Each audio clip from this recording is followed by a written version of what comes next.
Alright, we got a brand new mold here from Smedioks. This one right here is the Shakey Worm 5-inch stone mold. We're going to go over what comes in the box, how to prep the mold, and what all you need to make the best baits possible. Alright, let's crack it open and see what we get inside. Let's open this up.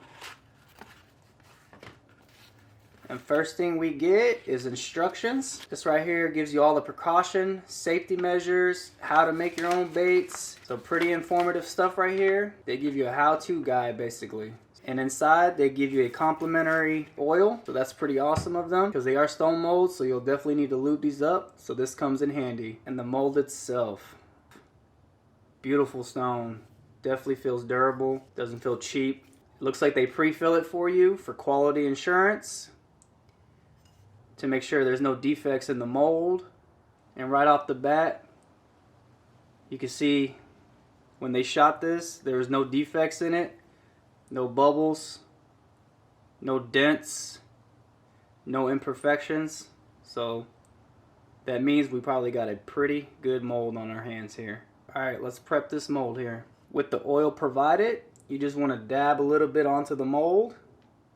Dab some in every cavity. And then you want to use a brush so you can spread it out evenly. You definitely don't want excess because it will ruin the bait. And if you do happen to get excess, all you gotta do is use a cloth, wipe it off. But definitely make sure you get enough in there. It'll make your bait look shiny and it won't stick to the mold. Alright, now that that's all oiled up, you're gonna close it up and you're gonna want to get clamps. You're gonna clamp this mold down so nothing spews out the sides. You get a nice tight fit that's clamped in. Nice and tight. Now it's time to prep the plastisol. Got our measuring cup here. And before we go any further, highly recommend wearing gloves. Be in a well ventilated area, have fans going. Respirator is definitely a plus. And maybe, possibly, some safety glasses, because the stuff does get hot. We're gonna pour us a cup of plastisol here. Now we're gonna throw this in the microwave, because it has to cook to 350 degrees. We have our plastisol cooked to a perfect 350 degrees. Now we're going to add some colorant. I'm going to do Junebug, keep it simple. You're going to want to mix this up real good. I'm going to add some glitter to give it a nice little pop. Make sure to mix that up real good. Once that's mixed up real good, get your injector. And you're going to shoot the mold. Even, steady pressure down. Once you feel it filled up, give some pressure down. Just hold it there. Try to get all the air to escape. That way we have no dents or bubbles in there. And then you're always going to want to make sure to top this off. We're going to let that cool off and we'll take a look. Alright, so it's been about 3 minutes. Cooling time definitely varies. Has a lot of factors.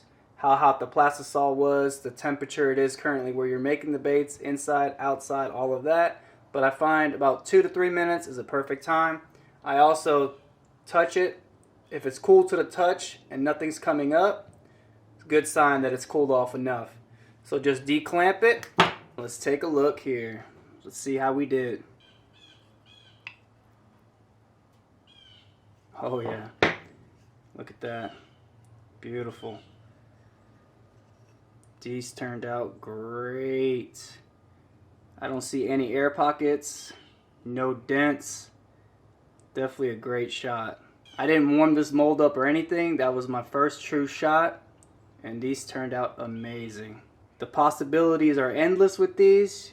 You can customize the colors, the glitters to your liking, to your specifications. Whatever the fish are biting on, you could make your own. Definitely a great mold right there. Wow. Again, the mold was from Smedioks. Stone mold, durable, high quality. These are definitely built to last. Affordable. Definitely recommend these. This is a 10 out of 10 again. This brand, Smedioks, they just do not miss. Highly recommend this brand.